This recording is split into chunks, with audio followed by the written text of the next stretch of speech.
Which functional group is present in aldehyde, aldehyde में कौन सा फंक्शनल ग्रुप प्रेजेंट होता है? तो बेटा सुने, सी डबल बॉन्ड ओ और यहाँ पर एच, यानी कार्बोनिल ग्रुप के एक जानिब जब हाइड्रोजन लगा हुआ हो तो इसको हम कहते हैं फार्माइल फंक्शनल ग्रुप, और ये फार्माइल फंक्शनल ग्रुप जो है ना, this is the functional group of aldehyde.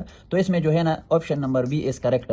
C O है, दिस इज कार्बोनिल, ये कीटोन का है। सी डबल ओच इस ये कार्बोक्सिलिक एसिड का है, और ओ जो है ना ये अल्कोहल का है। तो B number option is the correct. Which of the following is not functional group, इनमें से कौन सा फंक्शनल ग्रुप नहीं है? तो ओ एच हाइड्रोक्सल ये फंक्शनल ग्रुप है अल्कोहल का। सी डबल बॉन्ड ओ ये क्या है? कीटोन, ये कीटोन का फंक्शनल ग्रुप है। मीथाइल CH3 तो ये बेटा जो है ना ये फंक्शनल ग्रुप नहीं है, ये जो है ना सब्स्टिट्यूएंट है। अमाइनो NH2 ये भी क्या है? फंक्शनल ग्रुप है। तो option number C is correct. Which compound are functional isomers, functional group isomers, इन नीचे ऑप्शन में कौन सा जो है ना पेयर वो फंक्शनल ग्रुप आइसोमर्स है? तो बेटा फंक्शनल ग्रुप आइसोमर्स वो दो कंपाउंड होते हैं जिनका मॉलिक्यूलर फार्मूला सेम हो लेकिन फंक्शनल ग्रुप एक दूसरे से क्या हो? डिफरेंट हो। तो पहला ऑप्शन दिया गया है प्रोपेनॉन एंड प्रोपेनॉल। तो बेटा सुने, CH3 C double bond O और यहाँ पर CH3 है, दिस इज प्रोपेनॉन। यहाँ पर मैं लिखने जा रहा हूँ CH3 CH2 C double bond O और यहाँ पर H, दिस इज प्रोपेनॉल। दोनों का मॉलिक्यूलर फार्मूला सेम है लेकिन एक में कीटोन फंक्शनल ग्रुप है और एक में फॉर्माइल अल्डिहाइड, तो ये दोनों है। इसको देखिए बेटा, ethanol and di ethyl ether, this is C2H5OH, this is ethanol and CH3OCH3, this is di methyl ether. दोनों का मॉलिक्यूलर फार्मूला सेम है लेकिन इसमें हाइड्रोक्सिल फंक्शनल ग्रुप है, इसमें ऑक्सी, तो ये भी है। Acetic acid and methyl formate, CH3 C double bond OH, this is acetic acid and this is C double bond O और यहाँ पर OCH3 मिथाइल फॉर्मेट, तो ये भी है। इसमें ऑप्शन नंबर डी जो है ना this is correct one. Fourth one MCQs है, विच of the following can show geometrical isomerism, geometrical isomerism कौन शो करता है? तो बेटा ज्योमेट्रिकल आइसोमेरिज्म के लिए दो कंडीशन है, एक रिस्ट्रिक्टेड रोटेशन है, यानी रोटेशन मना होगा, रोटेशन क्या होगा? मना होगा। और दूसरा जो है ना बेटा, दूसरा condition terminal valency, terminal valency difference, terminal valency difference. बेटा सुने, अब इसको हम लेते हैं बेटा यहाँ पर 1,2 डायाक्लोरोइथीन, तो बेटा ये मैंने इथीन बनाया। अब इस जानिब भी एक क्लोरीन लगा हुआ है, इस जानिब भी एक क्लोरीन लगा हुआ है बेटा, तो दिस इज 1,2 डायाक्लोरोइथीन। तो बेटा डबल बॉन्ड है तो रिस्ट्रिक्टेड रोटेशन है, एक कंडीशन सेटिस्फाइड हुआ। दूसरा बेटा यहाँ पर जो है ना टर्मिनल वैलेंसी डिफरेंस भी है, डबल बॉन्डेड कार्बन को एक क्लोरीन अटैच है और एक हाइड्रोजन, यहाँ पर भी एक क्लोरीन और एक हाइड्रोजन जो एक दूसरे से क्या है? मुख्तलिफ है, लिहाजा टर्मिनल वैलेंसी डिफरेंस भी है और रिस्ट्रिक्टेड रोटेशन भी है, लिहाजा ये जो है ना ज्योमेट्रिकल आइसोमेरिज्म शो करेगा। इसका ये सिस है और इसका दूसरा जो है ना वो ट्रांस बनेगा। 1,1 तो यहाँ पर 1,1 बन जाएगा, तो फिर टर्मिनल वैलेंसी डिफरेंस नहीं रहेगा, लिहाजा ये शो नहीं करेगा। नेक्स्ट MCQs है the fifth one, the number of isomers of pentane, pentane कितने आइसोमर्स शो कर सकता है? दिस इज पेंटेन C5H12, तो पेंटेन जो है ना 3 आइसोमर्स शो करता है, 3 आइसोमर्स, एक है N पेंटेन, एक है न्यू पेंटेन और एक है आइसोपेंटेन। और बेटा सुनिए, इसमें जो है ना N पेंटेन, N का बॉइलिंग पॉइंट ज्यादा होगा, क्यों? क्योंकि इनमें सरफेस एरिया ज्यादा है। बेटा इसके बाद 6 number MCQs, which halogen react most readily in free radical substitution with alkane, alkane के साथ कौन सा हेलोजन जो है ना वो फर्स्ट रिएक्शन करेगा? तो बेटा यहाँ पर फ्लोरीन करेक्ट ऑप्शन है, फ्लोरीन अड़ रहे हैं, फिर क्लोरीन और फिर जो है ना ब्रोमीन और फिर जो है ना आयोडीन। अब सुनिए बेटा, क्यों? क्योंकि बेटा बॉन्ड एनर्जी जो है ना, कायदा ये है कि bond energy this is inversely proportion to reactivity है, जिनका जो है ना बॉन्ड एनर्जी कम हो उनकी रिएक्टिविटी क्या होगी? ज्यादा होगी। बॉन्ड एनर्जी कम, रिएक्टिविटी ज्यादा, तो इनमें जो है ना फ्लोरीन क्लोरीन ब्रोमीन, इनमें फ्लोरीन का जो बॉन्ड एनर्जी है ना वो क्लोरीन से कम है, तो फ्लोरीन की बॉन्ड एनर्जी कम होने की वजह से जो है ना इनकी रिएक्टिविटी वो ज्यादा होती है।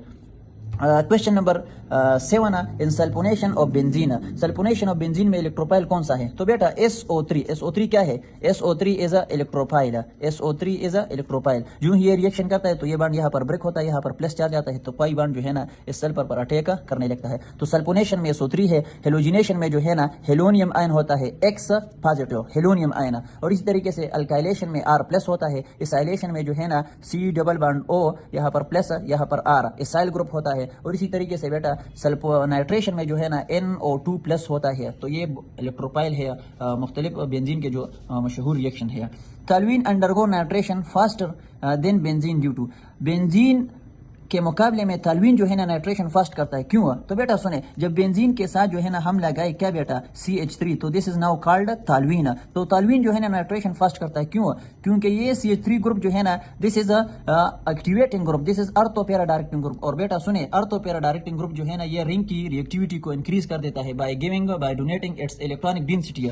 तो ऑर्डर ये है बेटा, अर्थ पैरा डायरेक्टिंग ये रिएक्टिविटी में फर्स्ट नंबर, फिर जो है ना नॉर्मल बेंजीन, और फिर जो है ना मेटा डायरेक्टिंग। तो यहाँ पर रीजन ये है कि CH3 जो है ना वो क्या है, अर्थ पैरा डायरेक्टिंग है, और ये रिंग की रिएक्टिविटी को इंक्रीज कर देता है by donating its electronic density through positive inductive effect. बेटा सुने, हेलोजन क्या है? तो बेटा हेलोजन में आप याद रखें, यहाँ पर एक मशहूर कायदा है हेलोजन में एक मशहूर कायदा। बेटा हेलोजन जो है ना ये डीएक्टिवेटिंग ग्रुप है, और साथ में जो है ना ये अर्थो पैरा डायरेक्टिंग भी है। आम कायदा ये है कि जो ग्रुप अर्थो पैरा डायरेक्टिंग है वो एक्टिवेटिंग भी होती है, लेकिन यहाँ पर जो है ना हेलोजन ये बेंजीन रिंग को एक्स जो है ना एक्स ये इलेक्ट्रॉन देते हैं थ्रू रेजोनेंस इफेक्ट, और बेंजीन जो है ना इलेक्ट्रॉन लेता है रिंग से इलेक्ट्रॉन लेता है थ्रू नेगेटिव इंडक्टिव इफेक्ट। और हेलोजन के केस में हेलोजन में इंडक्टिव इफेक्ट जो है ना वो स्ट्रांगर है, किससे? रेजोनेंस इफेक्ट से। तो थ्रू इंडक्टिव इफेक्ट ये रिंग को डीएक्टिवेट कर देता है, और थ्रू रेजोनेंस इफेक्ट ये रिंग को इलेक्ट्रॉन देता है। तो रेजोनेंस इफेक्ट की वजह से ये वीक अर्थ पैरा डायरेक्टिंग हुआ, और इंडक्टिव इफेक्ट की वजह से ये जो है ना डीएक्टिवेटिंग हुआ। तो यहाँ पर एक्टिवेटिंग न हो, दिस इज इनकरेक्ट। डीएक्टिवेटिंग है लेकिन मेटा डायरेक्टिंग नहीं है, तो ये भी गलत है। यहाँ पर ये डीएक्टिवेटिंग है और तो पैरा डायरेक्टिंग है, तो this is correct option. Second 10 number MCQ, the resonance energy of benzene is approximately. Benzene का जो रेजोनेंस एनर्जी है ना, रेजोनेंस एनर्जी ये है कि heat of hydrogenation of actual benzene molecule minus जो है ना जो हम concept expected heat of hydrogenation of benzene जो है ना, इनके दरमियान जो डिफरेंस है ना उसको हम कहते हैं रेजोनेंस एनर्जी। तो रेजोनेंस एनर्जी जो है ना ये डायरेक्टली प्रोपोर्शन है किसको? स्टेबिलिटी को।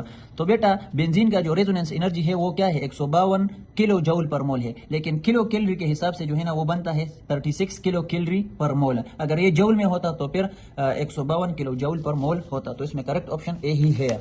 यहाँ पर और मजीद ऑप्शन दिए गए हैं 150, तो ये नहीं है किलो कैलोरी में। 152 है लेकिन किलो जूल में, तो ये भी इनकरेक्ट है। 36, तो 36 किलो कैलोरी में है, यहाँ पर किलो जूल लिखा है। बेटा सुने, addition of HBr in presence of peroxide के मौजूदगी में जो है ना अगर ऐड कर दिया अनसाइमेट्रिकल एल्कीन को, तो फिर ये क्या होगा? मार्कानिका रूल फॉलो होगा? नहीं, परऑक्साइड के मौजूदगी में जो है ना मार्कानिका रूल फॉलो नहीं होता। यहाँ पर देखिए बेटा, अगर मैं CH3 CH double bond CH2 इसको मैं HBr ऐड करवा रहा हूँ HBr, लेकिन मैंने लिया हुआ है क्या? H2O2, तो कौन सा प्रोडक्ट? एंटी मार्कानिका प्रोडक्ट बनेगा, एंटी मार्कानिका प्रोडक्ट बनेगा, एंटी मार्कानिका। और इसको बेटा हम आल्सो कहते हैं खराश इफेक्ट। क्या कहते हैं? खराश effect.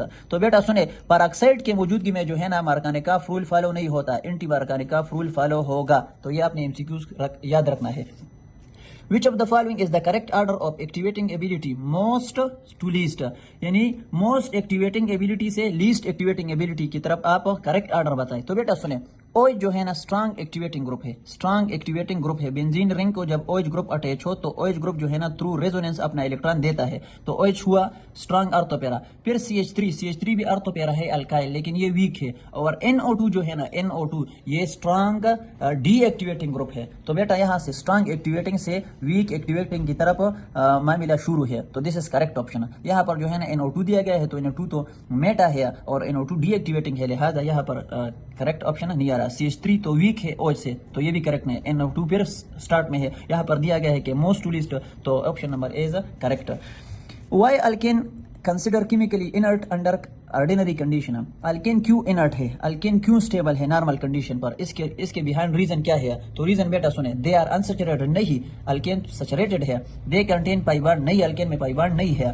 They are carbon and carbon hydrogen bond are stronger and non polar. तो this is correct option. Correct option ये है क्योंकि अल्केन में जो है ना कार्बन और कार्बन हाइड्रोजन का जो बॉन्ड है वो सिग्मा है, और वो क्या है? नॉन पोलर है, लिहाजा this is correct option.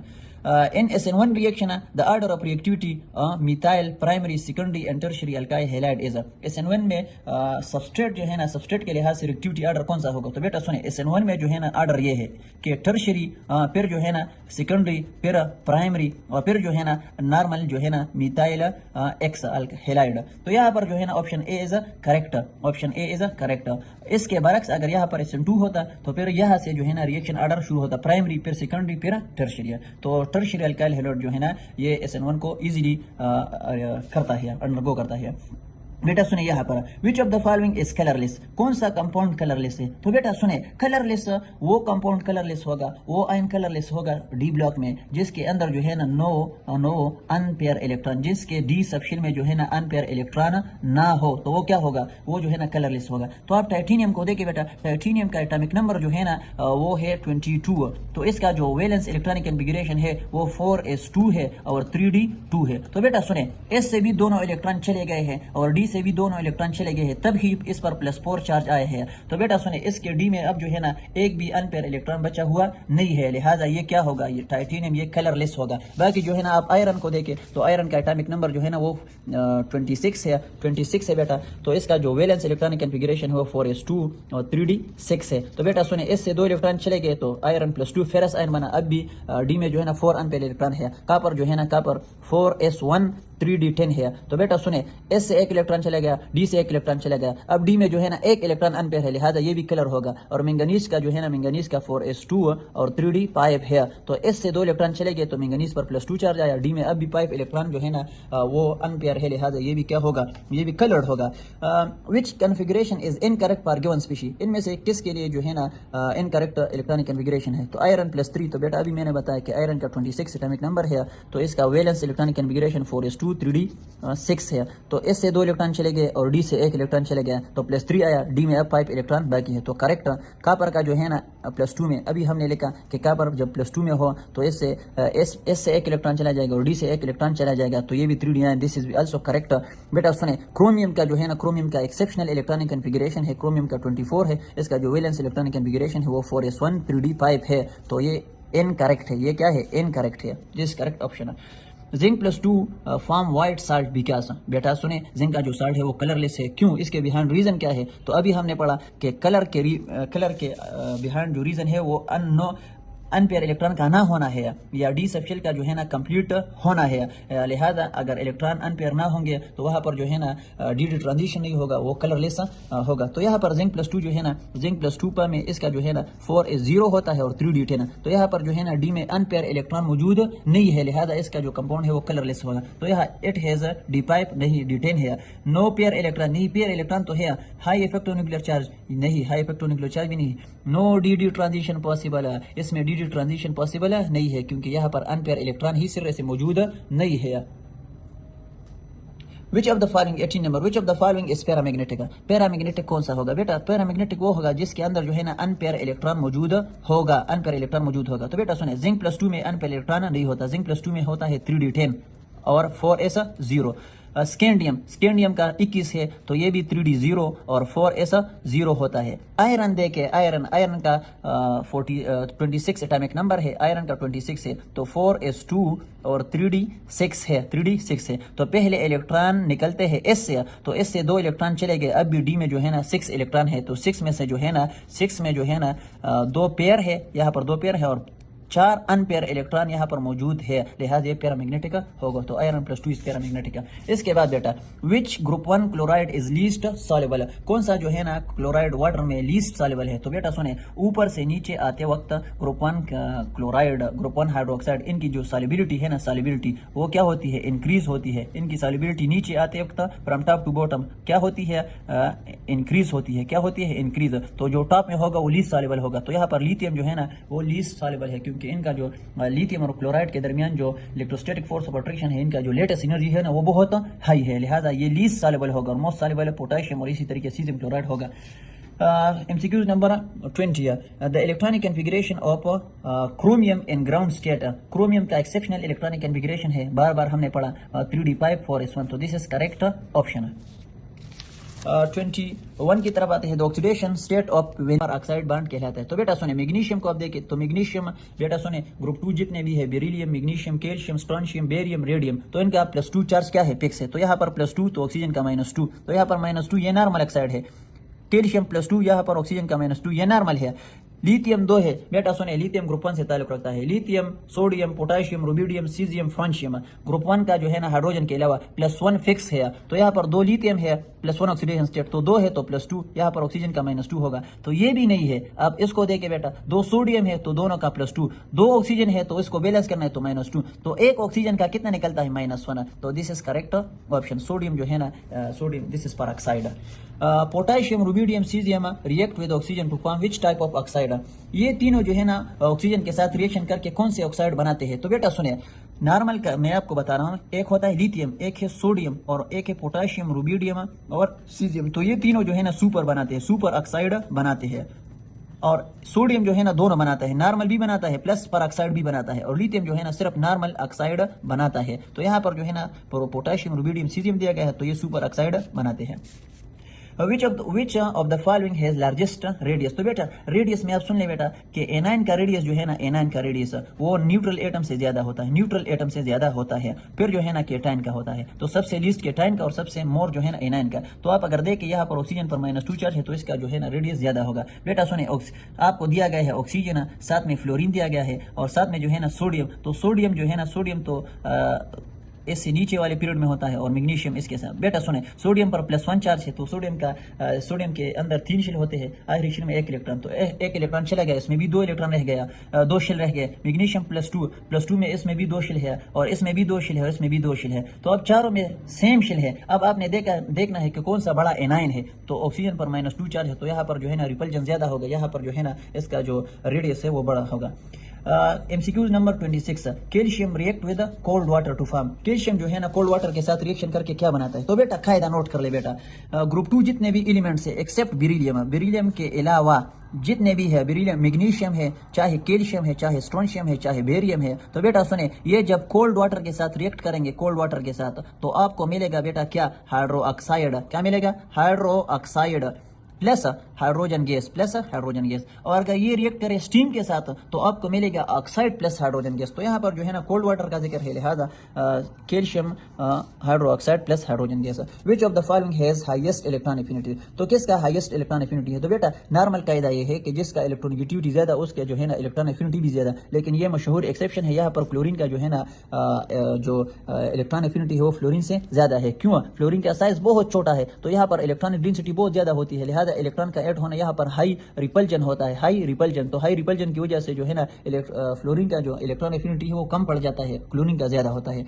The basic strength of oxide of group 1 element. तो ग्रुप 1 एलिमेंट का जो बेसिक स्ट्रेंथ है, तो बेटा टॉप से बॉटम की तरफ जब आप ग्रुप 1 में आएंगे तो बेटा सुने ये कायदा नोट कर ले, रिएक्टिविटी इंक्रीज होती है, बेसिक कैरेक्टर इंक्रीज होता है, आयनिक कैरेक्टर इंक्रीज होता है, इलेक्ट्रोपॉजिटिव कैरेक्टर इंक्रीज होता है, इसी तरीके से मेटालिक कैरेक्टर इंक्रीज होता है। तो बेटा आपने इसको याद रखना है, एटॉमिक साइज इंक्रीज होता है। तो बेसिक स्ट्रेंथ जो है ना ऑक्साइड का और इसी तरीके से हाइड्रो ऑक्साइड का, ये डाउन द ग्रुप क्या होता है, इंक्रीज होता है। तो बेटा लिथियम हाइड्रो ऑक्साइड या लिथियम ऑक्साइड ये लीस्ट बेसिक है बनिस्बत सीजियम के। सीजियम का जो हाइड्रोक्साइड है और ऑक्साइड है वो मोर बेसिक होगा, तो डाउन द ग्रुप इंक्रीज होता है। विच oxide is more basic among the following. तो अभी हमने पढ़ा जो नीचे वाला होगा बेरियम ऑक्साइड, ये मोस्ट क्या होगा, बेसिक होगा। तो ग्रुप 1 और ग्रुप 2 इस दोनों में जो है ना ट्रेंड यही है, रिएक्टिविटी, बेसिक कैरेक्टर, आयनिक character, electropositive character, metallic character, ये फ्रॉम टॉप टू बॉटम क्या होता है, इंक्रीज होता है।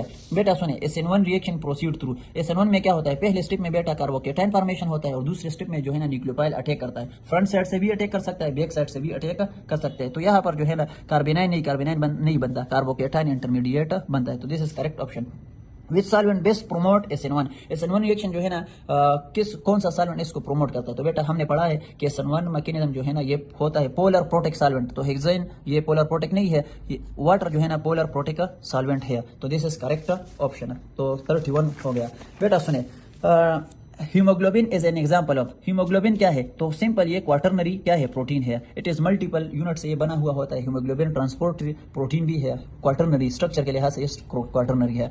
Which favours the substitution over elimination, तो दिस इज इंपॉर्टेंट एमसीक्यू बेटा। एलिमिनेशन जो है ना ये होता है हाई टेम्परेचर पर, क्या बेटा, हाई टेम्परेचर पर, और सब्स्टिट्यूशन होता है लो टेम्परेचर पर। सब्स्टिट्यूशन होता है स्ट्रांग न्यूक्लियोफाइल के मौजूदगी में, एलिमिनेशन होता है स्ट्रांग बेस के मौजूदगी में।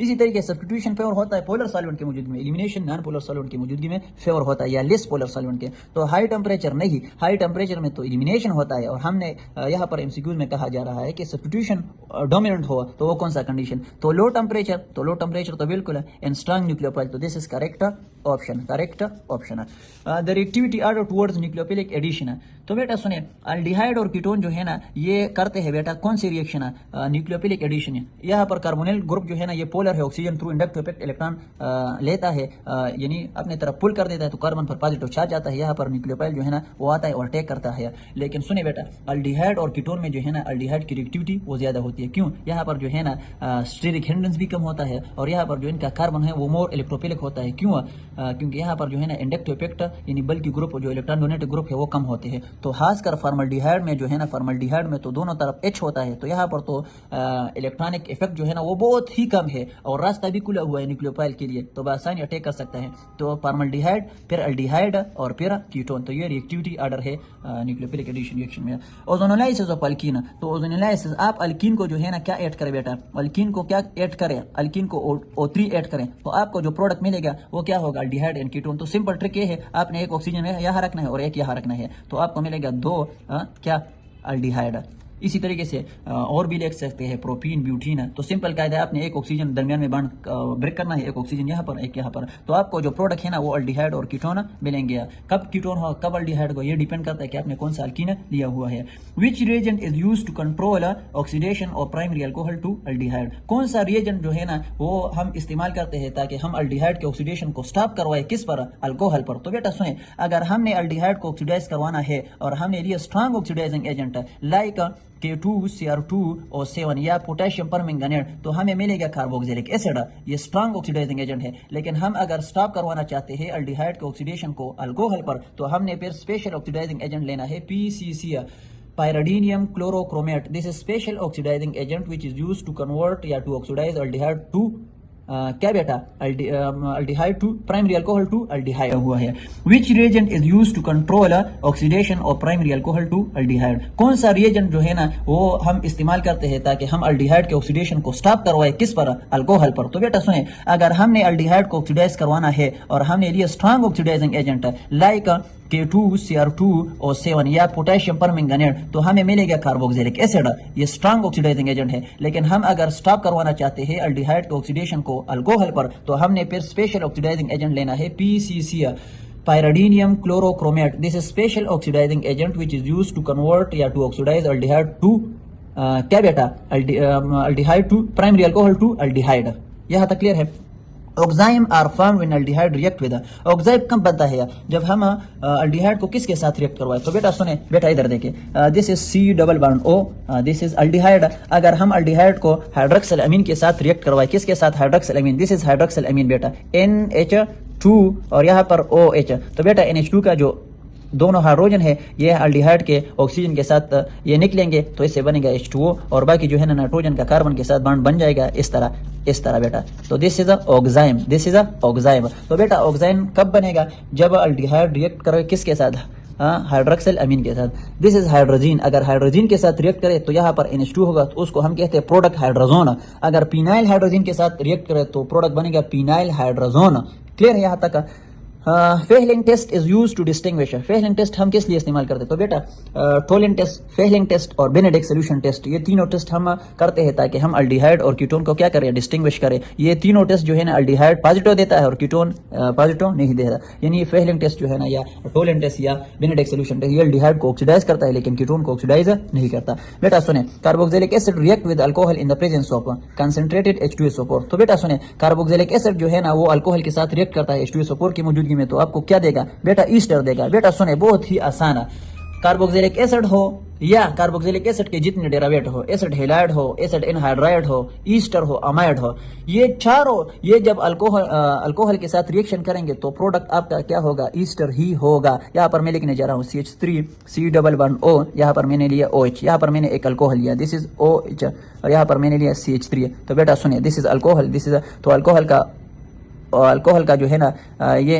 इससे H और इसका जो है ना OH, ये रिएक्शन मूव करेगा। यानी बेटा सुने, अल्कोहल का जो है ना H जाता है और हाइड्रोक्सल का OH जाता है। बेटा सुने, इसको हम कहते हैं स्टीरिफिकेशन। स्टीरिफिकेशन में अल्कोहल का जो रिएक्टिविटी आता है वो प्राइमरी, फिर सेकेंडरी, फिर टर्शियरी। तो फिर यहाँ पर जो है ना अल्कोहल से सिर्फ H जाता है और यहाँ से जो है ना OH जाता है। तो आपका जो प्रोडक्ट है वो ये बनेगा बेटा C11O, यहाँ पर इस C का बॉन्ड जो है ना इस ऑक्सीजन के साथ, तो OCH3, तो दिस इज ईस्टर बेटा, तो ईस्टर बनेगा। Conversion of carboxylic acid to into acyl chloride. तो बेटा सुने, अगर कार्बोक्सिलिक एसिड को हमने कन्वर्ट करना है एसाइल हेलाइड या एसिड हेलाइड में, एसिड क्लोराइड में, तो हमने क्या करना है, सिंपल कार्बोक्सिलिक एसिड को और इसी इनके डेरिवेटिव को हमने रिएक्ट करवाना है किसके साथ, हेलोजिनेटिंग एजेंट के साथ। हेलोजिनेटिंग एजेंट किसे कहते हैं, वो एजेंट जो हेलोजन एटम क्या करे, प्रोवाइड करे। तो ये तीनों हेलोजिनेटिंग एजेंट है। जो बेसिक जो मशहूर तरीका है, जो इजी तरीका है, वो ये क्या है, थायोनाइल क्लोराइड से है। तो यहाँ पर हमने लेना है, यहाँ पर मैंने लिया for example this is carboxylic acid, और यहाँ पर मैंने लिया thionyl chloride, this is thionyl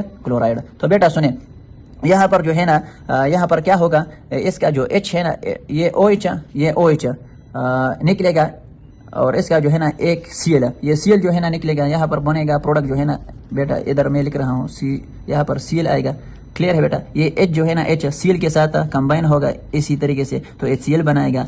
clear है, ये एक प्रोडक्ट बना। ये एक क्लोरीन जो है ना यहाँ पर आएगा, तो ये प्रोडक्ट बना। बाकी रह गया एक S और एक ऑक्सीजन और एक ये वाला ऑक्सीजन, तो ये दरमियान में जो है ना ये SO2 गैस बनाएगा। यहाँ पर हम पैराडीन के डालते हैं, पैराडीन बेस है, वो इस एसिड HCl को एब्जॉर्ब कर लेता है। तो बेटा सुने, ट्रिक ये हुआ कि कार्बोक्सिलिक एसिड और के जितने भी डेरिवेटिव हैं, अगर आप इसको हेलोजिनेटिंग एजेंट के साथ ट्रीट करवाए तो ये आपको देगा क्या बेटा, एसिड हेलाइड। तो ये भी हेलोजिनेटिंग एजेंट है, ये भी है, ये भी है, लेकिन दिस इज बेस्ट। हाँ, दिस इज बेस्ट बेटा। इसके बाद reaction of two carboxylic acid molecule under dehydrating agent. Dehydrating agent की मौजूदगी में दो कार्बोक्सिलिक एसिड मॉलिक्यूल जब कंबाइन होते हैं, H2O से निकलता है, तो क्या बनता है, एसिड एनहाइड्राइड बनता है। बेटा सुनिए, इस तरह CH3 C11O और यहाँ पर OH, यहाँ पर दूसरा OH, C11O और यहाँ पर CH3। मैंने दो कार्बोक्सिलिक एसिड मॉलिक्यूल लिए, एक का OH और एक का H, ये निकलेगा H2O, ये आपस में कंबाइन होंगे, ये कार्बन इस ऑक्सीजन के साथ मिलेगा बेटा। इसी तरीके C11O, यहाँ पर O, यहाँ पर C11O और यहाँ पर CH3 और यहाँ पर भी CH3। तो दिस इज एनहाइड्राइड। तो एनहाइड्राइड तब बनता है जब दो कार्बोक्सिलिक एसिड मॉलिक्यूल रिएक्ट करवाए। The correct reactivity order of acid derivative towards nucleophilic. तो बहुत ही आसान बेटा, एसिड क्लोराइड बिल्कुल करेक्ट है, फिर जो है ना एनहाइड्राइड का नंबर आता है, फिर ईस्टर का और फिर अमाइड का। तो दिस इज करेक्ट वन। बेटा सुने, कार्बोक्सिलिक एसिड के ये चार डेरिवेटिव है, इनका जो ऑर्डर ऑफ रिएक्टिविटी वो ये है, मोस्ट रिएक्टिव एसिड हेलाइड है या एसाइल हेलाइड, और मोस्ट लीस्ट रिएक्टिव जो है ना या मोर स्टेबल वो अमाइड है। This is correct one. which is the monomer of PVC, polyvinyl chloride. इसका मोनोमर क्या है, तो विनाइल क्लोराइड है, CH2 डबल बॉन्ड CH, यहाँ पर आप एक chlorine, this is vinyl chloride. तो विनाइल क्लोराइड एडिशन पॉलीमर है। The part of the dye which are responsible for colour. Colour कौन देता है, तो क्रोमोफोर देता है। ऑक्सोक्रोम जो है ना इंटेंसिफायर है, वो इस कलर को इनहेंस कर देता है, इंक्रीज कर देता है। तो दिस इज करेक्ट ऑप्शन है। Nylon 6 is formed by the reaction of, तो एडिपिक एसिड है और हेक्सामिथाइलिन डायामीन है। एडिपिक एसिड जो है ना हेक्सेन डायोइक एसिड है। यहाँ पर CH2, ये आप 4 ले ले, और इसी तरीके से यह डबल बॉन्ड O, यहाँ पर OH, यहाँ पर C डबल बॉन्ड O, यहाँ पर OH। This is adipic acid, और यहाँ पर तो यहाँ पर H2O निकलेगा और जो प्रोडक्ट बनेगा वो नाइलॉन 6 है। इसी तरीके से नाइलॉन 16 भी है।